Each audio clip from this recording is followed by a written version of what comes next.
अलामा साहब, एक और चीज़ भी बड़ी डिबेट हो रही है और वो ये है कि अक्सर लोग ये कहते हैं कि पाकिस्तान में इतनी महंगाई हो गई, इतने इंसानी हुकूक की पामाली हो गई, इतना कुछ बुरा हो गया, लेकिन उसके बावजूद भी आवाम जो है वो उस तरह से रद्द-ए-अमल नहीं देते जिस तरह के दीगर ममालिक में हम देखते हैं कि भाई आवाम ही एहतजाज करने अज खुद सड़कों पर आ गई कि भाई हमें हमारे हुकूक दो, चाहे महंगाई हो, चाहे बिजली के बिल हों, पेट्रोल की कीमतें हों। यहाँ पर पाकिस्तान में आपको क्या लगता है ये मसला क्यों है? क्या कोई लीडरशिप वो चाहते हैं कि जो उनको डायरेक्ट करे और वो लीडरशिप उनको नज़र नहीं आ रही, या वो बेचारे इतने अपने डेली के मसाइल में इतने घिर गए हैं कि उनको लगता है कि अब एहतजाज क्या ही करना जब महंगाई सर पे आई हो, बिजली के बिल हों? क्या वजह आपको लगती है? अल्लाह ना करे कोई डिनाइल कंडीशन में चला जाए। आप देखें सिंध में मुजाहरे हो रहे थे, क्या हमारा जो टीवी चैनल्स हैं आवाम का जो मुजाहरे होते हैं, अभी बाजोड़ में मुजाहरे हो रहे थे, दिखाएं हमारे टीवी चैनल्स ने। वज़ीरिस्तान में हो रहे थे, सिंध में हो रहे थे, बलूचिस्तान में हो रहे थे, धरने हो रहे थे, दिखाते हैं पाकिस्तान के टीवी चैनल? चैन की बांसुरी बाज रही है, दिखा ही नहीं सकते, ममनू है। पाकिस्तान के अवाम, आप चले जाए पाकिस्तान के गली कुचों में चले जाएं, आम लोगों से जाके पूछें आप क्या कह रहे हो कि पाकिस्तान कहाँ है, हर बंदा कहता है हमारे वतन का क्या बनेगा, परेशान है परेशान है।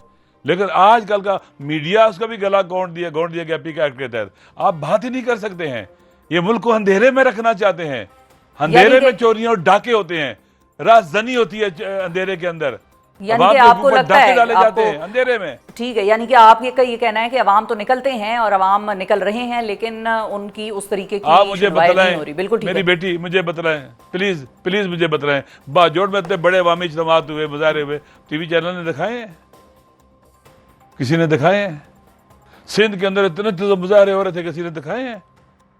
बिल्कुल। जब पानी का मसला था, पानी का मसला, हाँ, मेरे देखिए ये कहना कि कुछ भी नहीं हो रहा है, नहीं, अलबत्ता की बात ध्यान में रख लें, ये कौमों की तारीख ऐसी ही होती है, नशेब फरा से गुजरती है। जब लोग देखेंगे कि सारे रास्ते बंद हो गए हैं अपने हुकूक हासिल करने के लिए, ना अदलिया से, ना इलेक्शन के ज़रिए, ना पार्लियामेंट से, कहीं से हमें नहीं मिलते, हमारे पर महंगाई का बोझ डाला जा रहा है, हमारे हुकूक कंप्रोमाइज़ हो रहे हैं, फंडामेंटल राइट्स कंप्रोमाइज़ हो रहे हैं, हमें तो मसलन लोगों को जेलों में बेगुनाह डाला जाता है, पुलिस इतनी ताकतवर हो गई है जो मर्जी करे, उसको खुली छूट दे दी गई है, जो मर्जी जितना मर्जी जुल्म करे कर सकती है, हर किसी को छूट दे दी गई है। लिहाजा लोग फिर क्या करेंगे मुझे बताएं? दुनिया में ऐसे होता है। पाकिस्तान के अवाम जो गुस्सा है इस वक्त ना, एक पॉजिटिव पॉपुलर पॉलिटिकल लीडरशिप भी इसको पॉजिटिव डायरेक्शन दे सकती है। अगर आप जो पॉपुलर लीडरशिप को आप जुदा करते रहेंगे अवाम से और तनहा करते रहेंगे, रिजल्ट क्या निकलेगा? फिर मुल्क के अंदर हार जमर्ज शुरू हो जाएगी, फिर ऐसी तबाही मचेगी जिसको कोई भी नहीं रोक सकेगा। इसलिए अगर आप इमरान खान साहब को कोशिश कर देंगे बिल्कुल इररिलेवेंट हो जाए, अच्छा KPK के अंदर जवान किधर जाएंगे? फिर कहाँ जाएंगे? किसकी तरफ जाएंगे? उनके लिए कौन सी जगह है जहाँ से वो अपने हक के लिए लड़ सकेंगे? इमरान खान तो असले की बात नहीं करता, गोली की बात नहीं करता, वो कहता है जनाब पुरअमन जदोजहद करते, गोलियां मार दे उनको। फिर वो कहाँ जाएंगे? किन की तरफ जाएंगे वो जवान? तो ना करें इस मुल्क को तो भाई बर्बादी की तरफ लेके जाएं। ये इन जवानों की हिफाजत करें, ये हमारा एसेट है, हमारे कौम का, हमारे वतन का एसेट है ये जवान। इनके लिए हेल्दी एक्टिविटीज के लिए ग्राउंड दें, इनकी लीडरशिप को आजाद करें, छोड़ें, ना इलेक्शन लूटें, ना 547 की हुकूमतें लाएं। ये क्या हो रहा है? ये मुल्क है या क्या जंगल है? ये क्यों ऐसे करते हैं? ये अच्छा, मुझे अफसोस होता है, इतना इख्तिदार की भूख है, इतनी इख्तिदार की भूख है, इतनी भूख है कि कत्ल और गारतगरी करके लूट कर लोगों के सामने ये शर्मिंदा भी नहीं होते और मुसल्लत होते हैं हमारे ऊपर। कुछ हैरानगी है मुझे। कहते हैं हमारा कोई, आप मुझे बताएं 547 के जरिए किस 8 फरवरी 2024 को कौन इलेक्शन जीता? पूरे मुल्क से पूछे, दिल पे हाथ रख के बताए, हलफ उठाए, कुरान पे मुसलमान हाथ रख के बताएं, यही प्राइम मिनिस्टर बताए कौन जीता है? सबको पता ये हारे हुए, ये तो हुकूमत नहीं ले रहे थे, जबरदस्ती हुकूमत में आई है। हाँ, ये इंटरेस्टिंग पॉइंट है कि ये तो हुकूमत नहीं ले रहे थे, ये मुल्क ऐसे नहीं चलेगा। बिल्कुल ठीक है। मसला ये अलामा साहब कि जो आप लोग कहते हैं कि 26वीं आईनी तरमीम को जो है वो वापस किया जाए और उसको ख़त्म किया जाए, तो उसका खात्मा कौन करेगा? ये तो सारे उसी जो तरमीम है उसके बेनिफिशरी है हुकूमत आज की। अगर ऐसे सिलसिला चलते रहे ना, एक दिन देखिए, ये आइन फेडरेशन के लिए बहुत ज़रूरी है। अभी तो आवाज़ें उठना शुरू हो गई हैं मुख्तलिफ सूबों से, हमें नया सोशल कॉन्ट्रैक्ट चाहिए, ये हमें हमारी हिफाजत नहीं कर सका, ये हमें हमारे हकूक़ नहीं दे सका। लोग नए सोशल कॉन्ट्रैक्ट की बात कर रहे हैं, नए आइन की बात करना शुरू हो गए हैं। ये इन हमाकतों का नतीजा है। ये आवाज बुलंद हो रही है।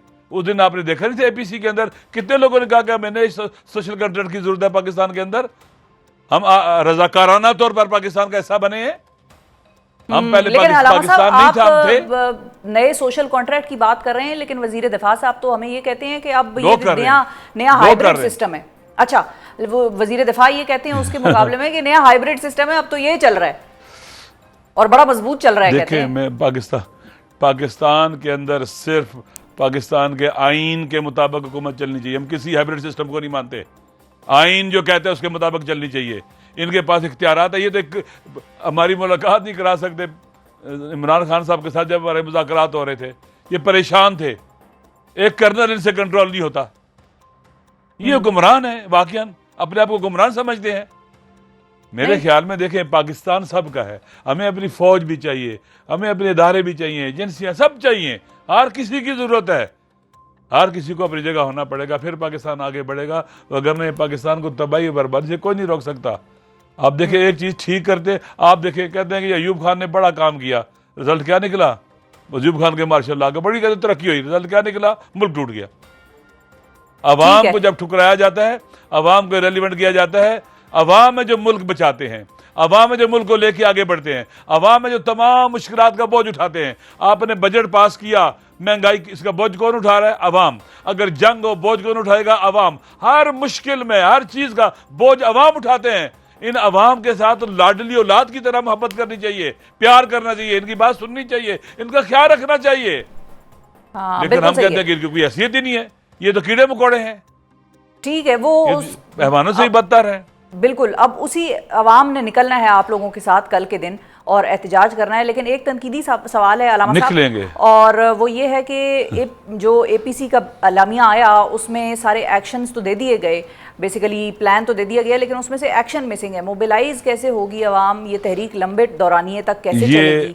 ये है सवाल। ये आने वाले दिनों में ये आपके सामने आ जाएगा। अच्छा, बिल्कुल आने वाले दिनों में सामने आ जाएगा। इसकी मुख्तलिफ अवामी जद्दोजहद भी होगी, इज्तिमाआत भी होंगे, प्रेस कॉन्फ्रेंस भी होंगी, सेमिनार्स भी होंगे।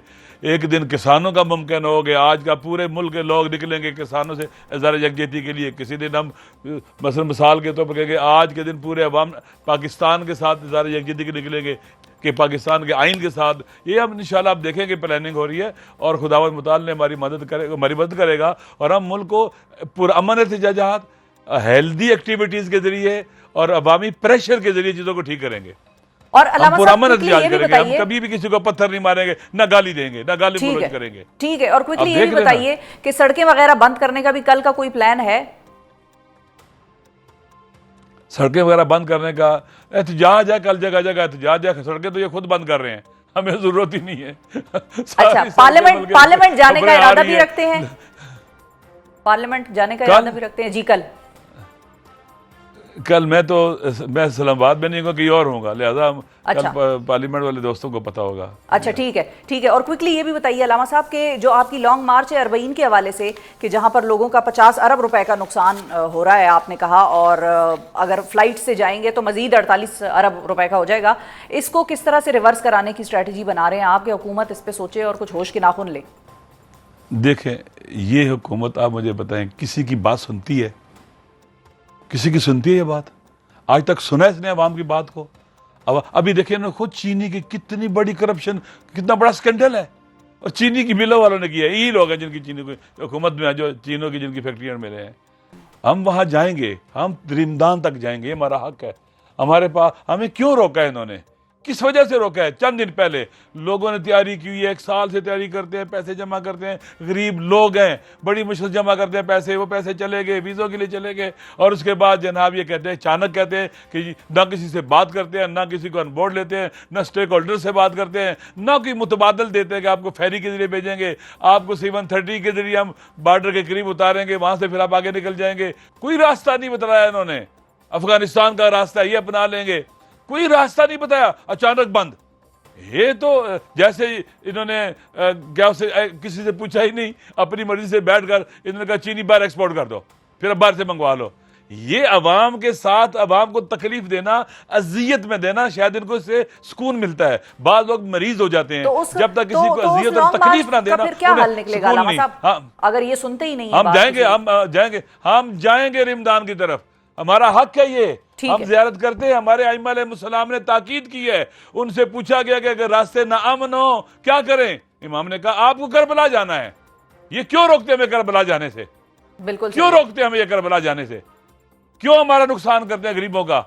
इसलिए इन्हें चाहिए फैसिलिटेट करें। हम इंशाअल्लाह 6 तारीख को निकलेंगे कराची से रिमदान की तरफ इंशाअल्लाह।